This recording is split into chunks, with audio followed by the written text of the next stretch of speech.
ही है। खुश नसी हैं कि चश्म और दिल की मुराद, कि हमारे अंतरतम की आकांक्षा और हमारी आकांक्षा, आंखों की आकांक्षा, उसके दर्शन की इच्छा और दिल को उसके दिल में डुबा देने की इच्छा। खुश नसी हैं कि चश्म और दिल की मुराद, दैर में है न खानकाह में, अच्छा ही है कि वो हमारी आंखों का प्यारा, आंखों का तारा और हमारे दिल की प्यास न तो मंदिरों में है न मस्जिदों में। हम कहां किस्मत आजमाने जाएं, अब कहीं और भाग्य को आजमाने की जरूरत नहीं।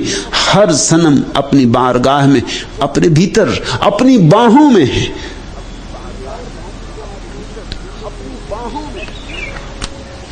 बिन बाती बिन तेल जुगत सो, बिन दीपक उजियार, प्राण प्रिया मेरे ग्रह आयो, रचि रचि सेज समार।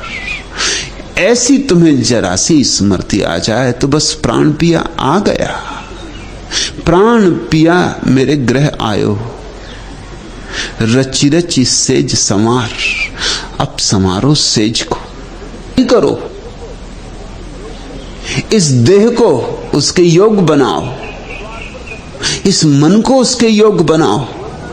उसने द्वार पर दस्तक दे दी। जैसे ही स्मरण आया कि वह मेरे भीतर है, मेरी बाहों में है, मेरे पास है, मुझसे भी ज्यादा पास है, मैं भी इतने पास नहीं जितना वह मेरे पास है। जैसे ही ये सवाल, जैसे ही ये समझ तुम्हारे भीतर तरंग लेने लगे, अब तैयारी करो, अब सजाओ, सेज को सजाओ।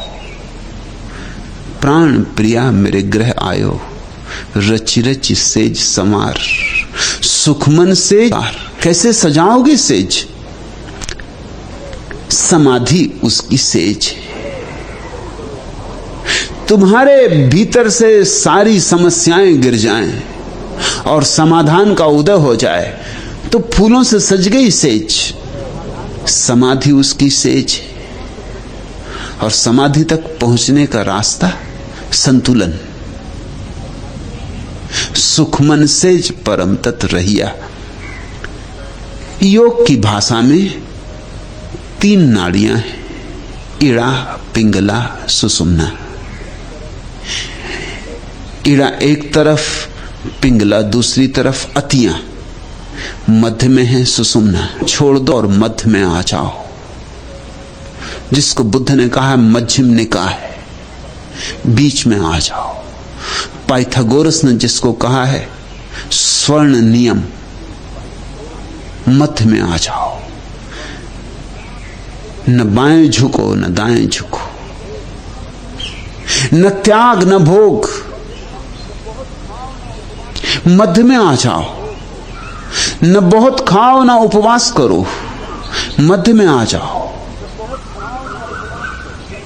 न संसार में आसक्ति रखो न विरक्ति रखो, मध्य में आ जाओ।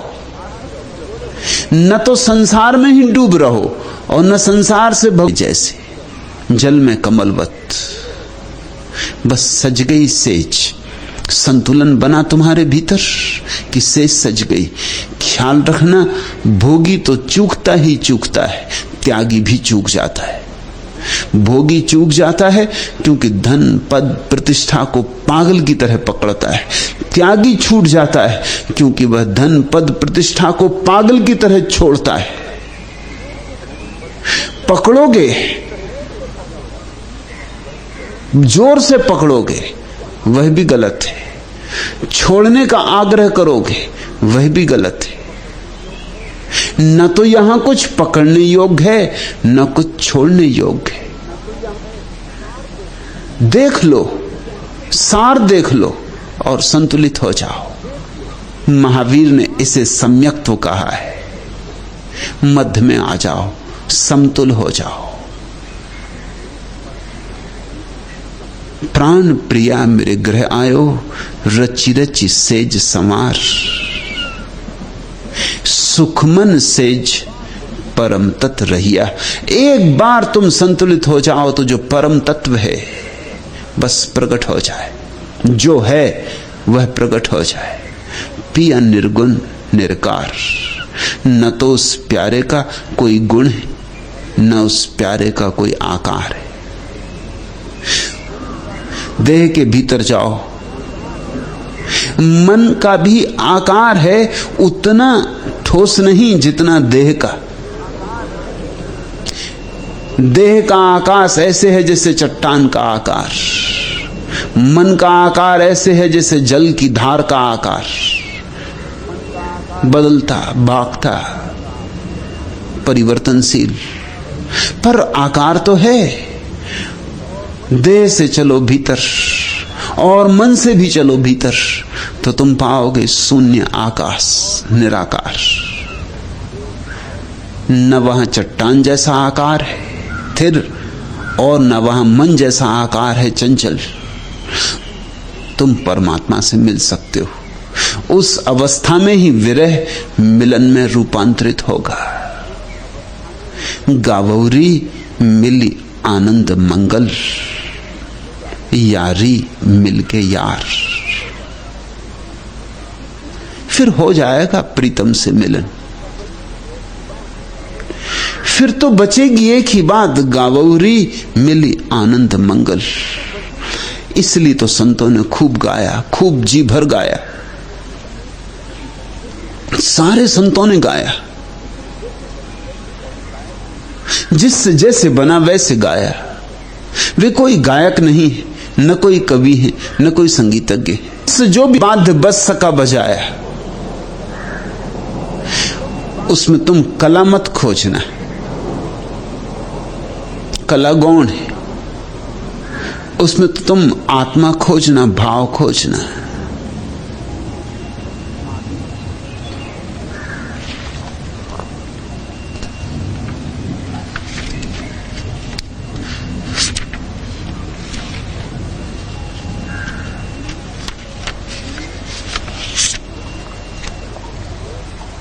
जुनून की याद मनाओ कि जश्न का दिन है।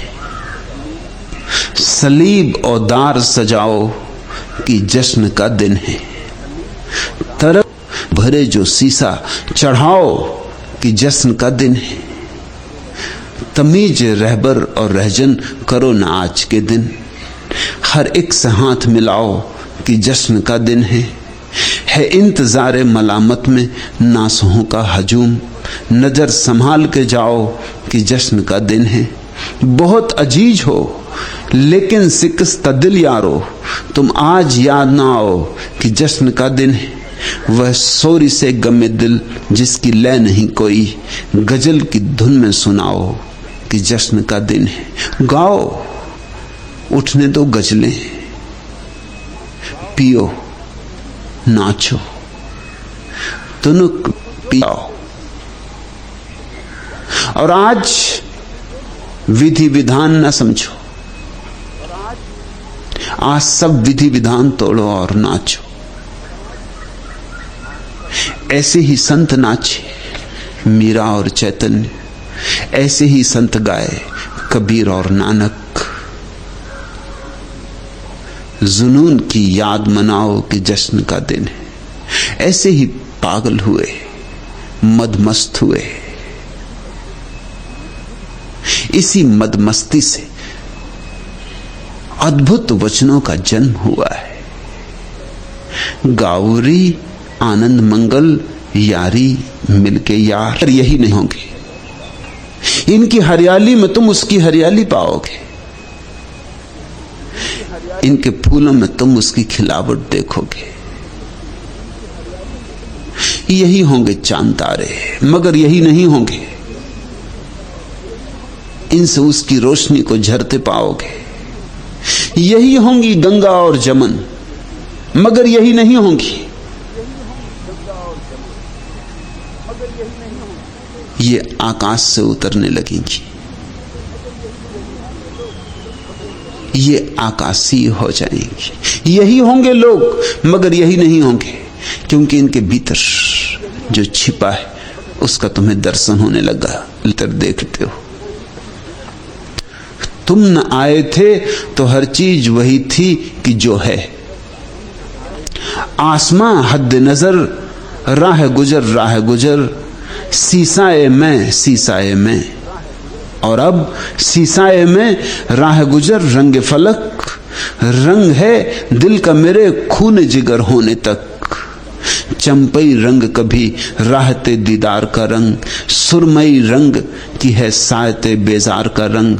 जर्द पत्तों का खस औखार का रंग, सुर्ख फूलों का दहकते हुए गुलजार का रंग। जहर का रंग लहू का रंग सबेतार का रंग। आसमां राह गुजर शीशाए में कोरे। फिर से एक बार हर एक चीज वही हो कि जो है। आसमां हद नजर राह गुजर सीसाए में सीसाए में। ज़ैन फकीर कहते हैं साधक 3 अवस्थाओं से गुजरता है। पहली, जब पहाड़ पहाड़ हैं और नदियां नदियां हैं। दूसरी, जब पहाड़ पहाड़ नहीं रह जाते, नदियां नदियां नहीं रह जाती। और तीसरी, जब पहाड़ फिर पहाड़ हो जाते हैं, नदियां फिर नदियां हो जाती। प्यारा वचन है यह। पहले पहाड़ पहाड़ है, जैसे तुमने देखे धूल भरी आंखों से, उदास सुस्तने में ही इन्हें उलझे और खोए थे कि कहां खोलते आंख, कि कैसे देखते पहाड़ और कैसे देखते नदियों को।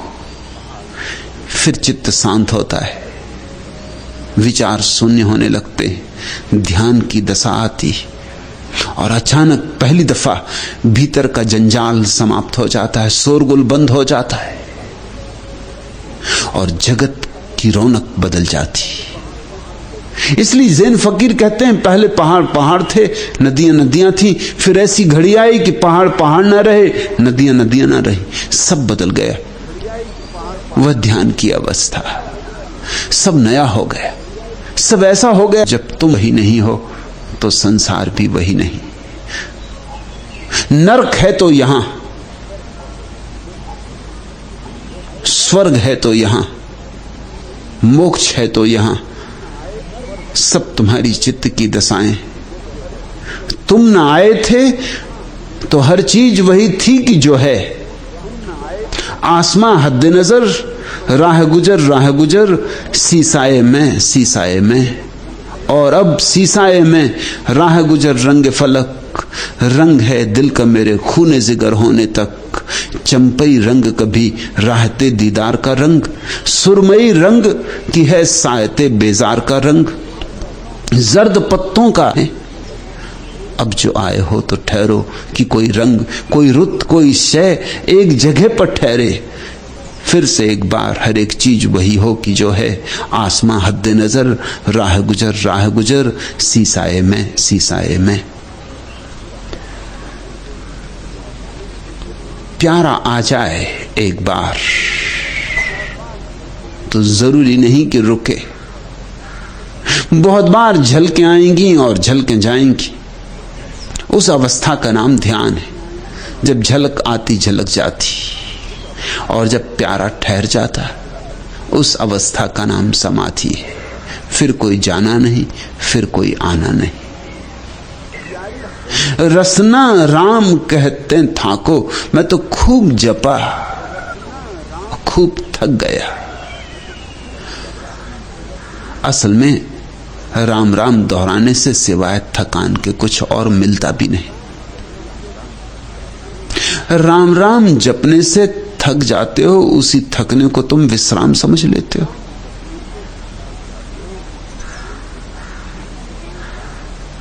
थकान और विश्राम में बड़ा भेद है। थकान नकारात्मक अवस्था है, विश्राम विधायक अवस्था है। थकान है टूटकर गिर पड़ना, नहीं। इसलिए अनेक लोगों को यह ख्याल है मंत्र जाप से बड़ा विश्राम मिलता है। मंत्र जाप से विश्राम नहीं मिलता। मंत्र जाप से तुम थक जाते हो, मन थक जाता है। थकान से निद्रा आ जाती। इसलिए मंत्र जिनको नींद नहीं आती उनके लिए बड़ा सम्यक उपाय है। और ये कोई आश्चर्य की बात नहीं कि महर्षि महेश योगी जैसे लोग जो सिर्फ मंत्र सिखाते हैं अमेरिका जैसे देश में काफी अनुयायी खोज लेते, क्योंकि अमेरिका नींद की बीमारी से परेशान, नींद आती नहीं, अनिद्रा। और ठीक ही है, नींद की दवा लेने की बजाय तो राम राम जप के नींद ले आना ठीक है, मैं भी पक्ष में हूं, मगर ख्याल रहे यह कोई ध्यान नहीं।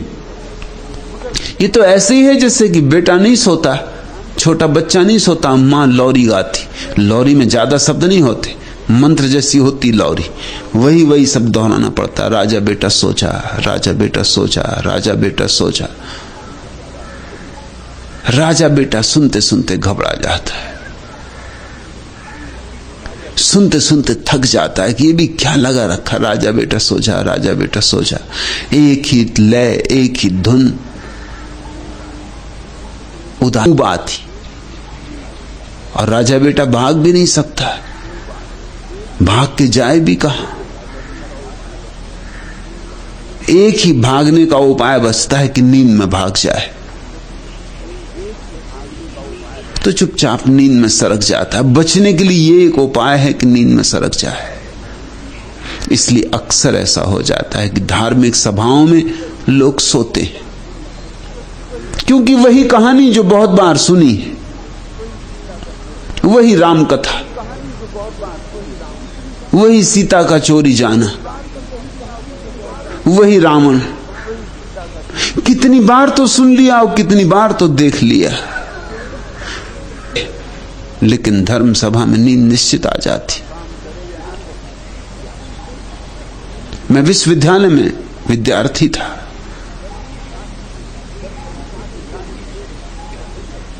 दर्शन शास्त्र में एक प्रोफेसर थे जिनको मानना पड़ेगा कि वो इस ढंग से बोलते थे कि जो रात भर भी ठीक से सोया हो उसे भी नींद आ जाए। तो जब भी कोई विद्यार्थी, कोई संगी साथी नींद से परेशान होता, मैं कह देता कि तुम उनकी क्लास में चले जाओ। और ये बात, क्योंकि उनकी कक्षा में भीड़ काफी लोगों की होती, परीक्षा के दिनों में तो बहुत लोग जाते, क्योंकि परीक्षा के दिन में विद्यार्थियों को घबराहट में नींद नहीं आती, मगर उनकी वाणी सुनते ही, संस्कृत के पंडित थे और संस्कृत के बड़े उल्लेख देते थे और एक स्वर में बोलते थे, जैसे एक तारा बजता है ऐसे बजते थे, किसी को भी नींद आ जाती थी।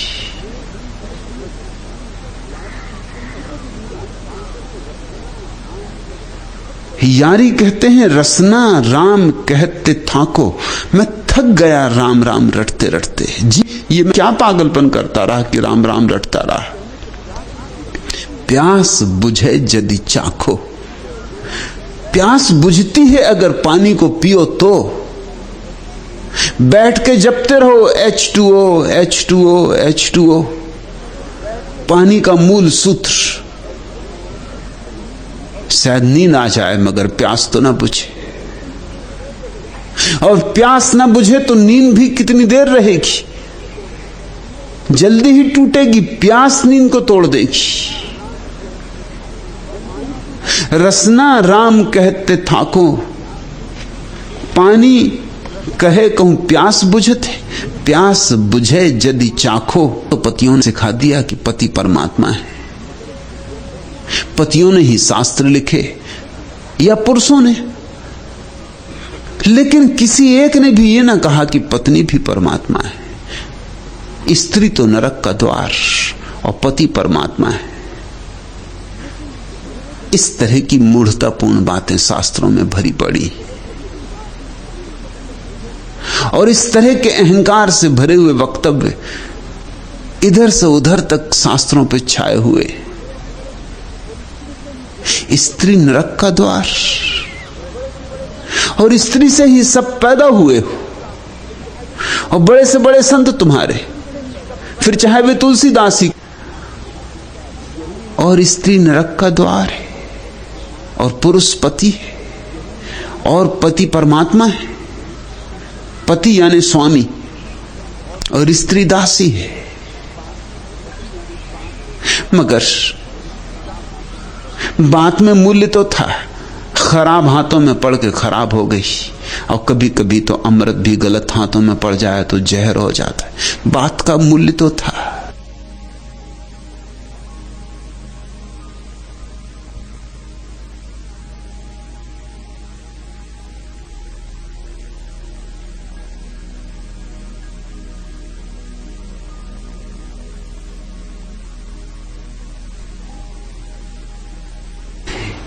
स्त्री पति का नाम नहीं लेती, यद्यपि जानती है, भीतर भीतर जानती है, बाहर बाहर नहीं लेती, आदरवश नहीं लेती। इस बात का यारी ने खूब ठीक उपयोग किया। यारी कहते हैं मुझे भी पता है उसका नाम, लेकिन ले नहीं सकता, आदर के कारण नहीं लेता हूं। अब भीतर भीतर रखता हूं, भीतर भीतर संभालता हूं। पुरुष नाम नारी ज्यों जाने, जानी बूझी जनी भाखो। उसे कहना थोड़ी है, उसे तो भीतर संभालना है। जैसे बीज भूमि के अंतर्गर्भ में समा जाता है, ऐसे ही राम, ऐसे ही अल्लाह। दृष्टि से मुष्टि नहीं आवे, नाम निरंजन बाको।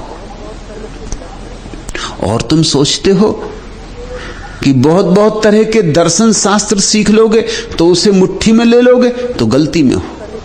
दृष्टि से मुष्टि नहीं आवे। असल में दृष्टि तो बाधा है। सब दर्शन शास्त्र दृष्टियां हैं और दृष्टि बाधा है। आंख होनी चाहिए दृष्टि से मुक्त, पक्षपात से मुक्त। दृष्टि यानी पक्षपात। हिंदू की दृष्टि, मुसलमान की दृष्टि, जैन की दृष्टि, ये सब दृष्टियां हैं। नए देख कि वह किसी चौखट में नहीं आता, वह निराकार है। तुम्हारी दृष्टि का आकार है, वह निशब्द है। तुम्हारी दृष्टि शब्दों से बनी है, वह अज्ञेय है। तुम्हारी दृष्टि ज्ञान का हिस्सा है। और सब ज्ञान उधार है, सब बासा है, दूसरों से सीख लिया है। दृष्टि से मुष्टि नहीं आवे।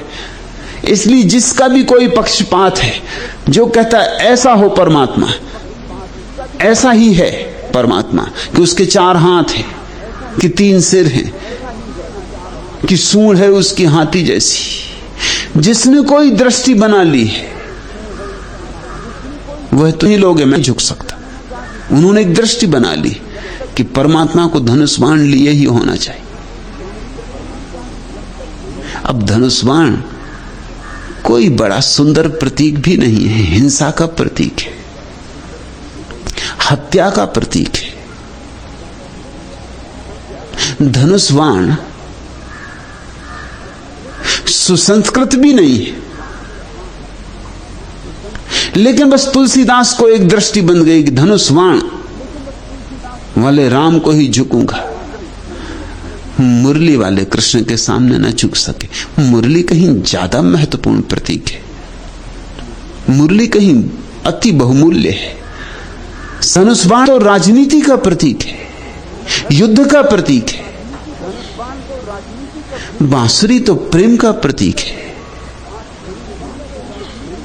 लेकिन बांसुरी हाथ में लिए कृष्ण के सामने तुलसीदास नहीं झुके, ऐसा नाभादास ने अपने संस्मरणों में लिखा है। तो कहा कि नहीं, जब तक धनुष बाण हाथ न लोगे तब तक नहीं झुकूंगा। तो तुलसीदास जैसे पंडित विचारशील व्यक्ति की ऐसी हालत है, तो साधारण आदमी की तो क्या कहो।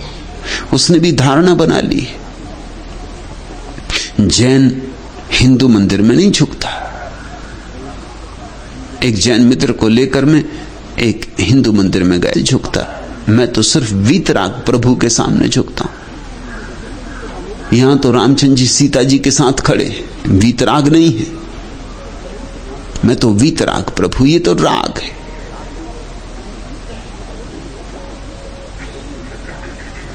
ये तो आभूषण पहने खड़े, मुकुट बांधा हुआ है, मैं नहीं झुकूंगा। मैं तो वीतराग दिगंबर प्रभु के सामने झुकता हूं, अरिहंत के सामने झुकता हूं, निर्ग्रंथ के सामने झुकता हूं। बात ही चूक गए। झुकने से मिलता है प्रभु। और जब तुमने कहा इसके शब्द निर्माण किया, सत्य का कोई आग्रह नहीं होता, सब आग्रह असत्य के होते। आग्रह मात्र असत्य का होता है, सत्य तो निराग्रह ही होता है। सत्य की कोई न दृष्टि होती न पक्षपात होता है। दृष्टि से मुष्टि नहीं आवे, नाम निरंजन वाको। वह तो निरंजन है, वह तो निराकार है, वह तो समष्टि में व्याप्त है। उसका ना रूप है ना रंग है। तुम दृष्टि बना के मत चलो। तुम किसी सिद्धांत को लेकर उसे खोजने मत निकलो। जो सिद्धांत लेके खोजने निकला उसे सत्य कभी ना मिलेगा। है वह कोरे निर्मल निर्दोष हृदय में ही प्रवेश करता है। वह गुरु प्रताप साधकी संगति, उलट दृष्टि जब ताको। दो बातें बहुमूल्य हैं, गुरु प्रताप साधकी संगति। गुरु का सत्संग, गुरु का आशीष, गुरु का प्रसाद, गुरु की महिमा। किसे गुरु कहे? जिसने पा लिया, जो फूल खिल गया। खिले फूल के साथ कली रह जाए तो कितनी देर कल जाएगी। तो तुमने देखा, मृदंग पर थाप पड़ी और तुम्हारे पैर भी थाप देने लगते।